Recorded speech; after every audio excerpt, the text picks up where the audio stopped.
नमस्कार दोस्तों, स्वागत है आपका BMJ एकेडमी में। दोस्तों, संविधान के स्रोत पढ़ने के बाद आज हम संविधान की अनुसूचियों के बारे में पढ़ेंगे। संविधान सभा ने जब संविधान को अपनाया था तो उस वक्त संविधान में 8 अनुसूचियां ही थी, लेकिन बाद में फिर समय समय पर किए गए संविधान संशोधन द्वारा इसमें 4 अनुसूचियां और जोड़ी गई। तो इस प्रकार वर्तमान में भारतीय संविधान में 12 अनुसूचियां हैं। तो आइए दोस्तों, सभी 12 अनुसूचियों के महत्वपूर्ण बिंदुओं को देखते हैं जो कि परीक्षा के लिए महत्वपूर्ण है। चलिए दोस्तों, शुरू करते हैं। भारतीय संविधान की अनुसूची। कुल अनुसूचियों की संख्या अभी 12 है। जब संविधान लागू हुआ था तो उस समय 8 अनुसूचियां थी, लेकिन अभी वर्तमान में 12 हैं। पहली अनुसूची क्या है? पहली अनुसूची में राज्यों के नाम, उनके न्यायिक क्षेत्र, संघ राज्य क्षेत्रों के नाम और उनकी सीमाओं के बारे में बताया गया है। पहली अनुसूची में जितने भी राज्य हैं उनके नाम और उनके जो सीमा क्षेत्र है, और फिर जितने भी संघ राज्य क्षेत्र है, केंद्र शासित प्रदेश, उनके नाम और उनके सीमा क्षेत्र के बारे में बताया गया है। दूसरी अनुसूची में संवैधानिक पदों के वेतन, परिलब्धियां, भत्ते, विशेषाधिकार से संबंधित प्रावधान उसमें लिखा गया है। तो जितने भी संवैधानिक पद हैं, जैसे राष्ट्रपति, प्रधानमंत्री, राज्यपाल, मुख्यमंत्री और भी मंत्रिपरिषद के सदस्य और भी जितने मंत्री हैं, उनके वेतन, भत्ते और जो विशेषाधिकार हैं, उनकी जो शक्तियां हैं, उसके बारे में द्वितीय अनुसूची में लिखा गया है।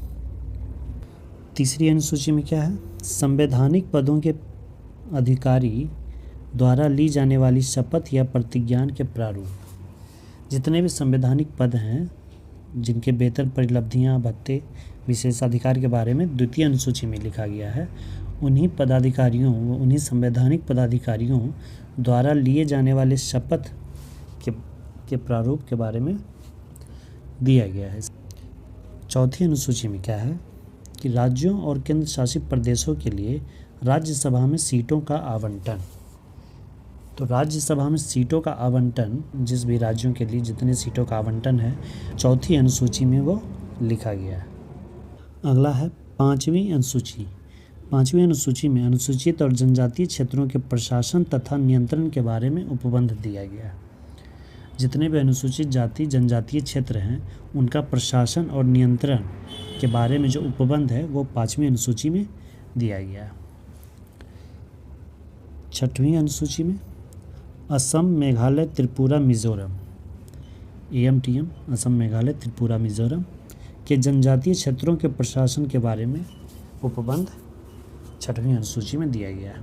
तो ये जो छठवीं अनुसूची है वो सिर्फ असम, मेघालय, त्रिपुरा, मिजोरम, ये सिर्फ ये 4 राज्य के भी जो जनजातीय क्षेत्र हैं उनके प्रशासन के उपबंध के बारे में छठवीं अनुसूची में है। सातवीं अनुसूची। सातवीं अनुसूची में शक्तियों का विभाजन दिया गया है। संघ सूची, राज्य सूची और समवर्ती सूची।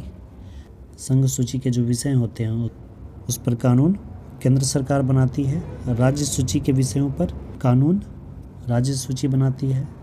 और समवर्ती सूची के जो विषय होते हैं उसमें राज्य और केंद्र दोनों कानून बना सकते हैं, लेकिन अगर दोनों के कानून में अगर टकराव होती है तो केंद्र सरकार द्वारा बनाया गया कानून मान्य होगा। तो संघ सूची में पहले 97 विषय थे, लेकिन वर्तमान में 98 विषय हैं। राज्य सूची में 66 विषय थे, लेकिन अभी 59 विषय हैं। और समवर्ती सूची में 47 विषय थे, लेकिन वर्तमान में अभी 52 विषय हैं। तो सातवीं अनुसूची में केंद्र और राज्य के बीच शक्तियों का विभाजन बताया गया है, जो कि 3 सूची, संघ सूची, राज्य सूची और समवर्ती सूची में डिवाइड करके बताया गया है। आठवीं अनुसूची में संविधान द्वारा मान्यता प्राप्त भाषाओं के बारे में बताया गया है। जब संविधान लागू हुआ था तो उस समय 14 भाषा थी, 14 भाषा उसमें शामिल थे, लेकिन अभी वर्तमान में 22 भाषा शामिल हैं। इसमें 8 भाषा नए जुड़े, जिसमें कि 1967 में सिंधी भाषा को जोड़ा गया, 1992 में कोंकणी, मणिपुरी और नेपाली को जोड़ा गया। फिर 2003 में बोडो, डोगरी, मैथिली और संथाली को जोड़ा गया। 9वीं अनुसूची भू सुधारों और जमींदारी प्रणाली के उन्मूलन से संबंधित राज्य विधानमंडलों और अन्य मामलों से संबंधित संसद के अधिनियम।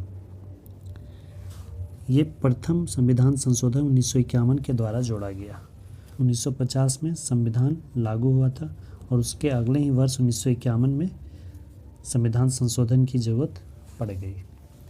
तो इस अनुसूची को मूल अधिकारों के उल्लंघन के आधार पर न्यायिक समीक्षा से बचाने के लिए जोड़ा गया था।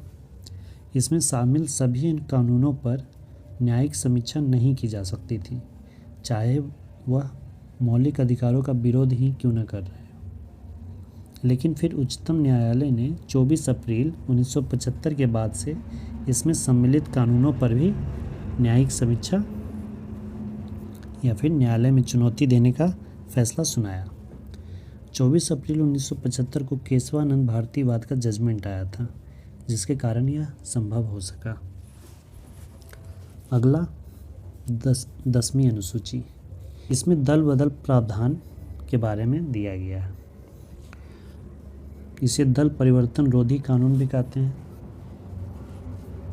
और यह 52वां संविधान संशोधन 1985 में जोड़ा गया।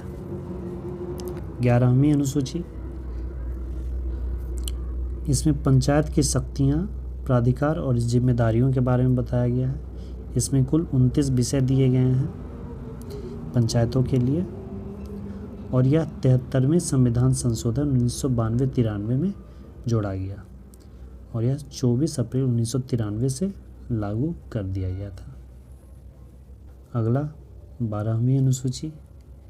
12वीं अनुसूची में नगर पालिका की शक्तियाँ, प्राधिकार और जिम्मेदारियों के बारे में दिया गया है। इसमें कुल 18 विषय हैं और यह 74वें संविधान संशोधन 1992-93 में द्वारा जोड़ा गया। तो ये थे दोस्तों संविधान की अनुसूचियों से संबंधित सभी महत्वपूर्ण बिंदु। उम्मीद करता हूँ कि वीडियो आपके लिए हेल्पफुल हो और आपको पसंद आई हो। आपको वीडियो कैसी लगी ज़रूर कमेंट करें और अपना सुझाव भी ज़रूर दें।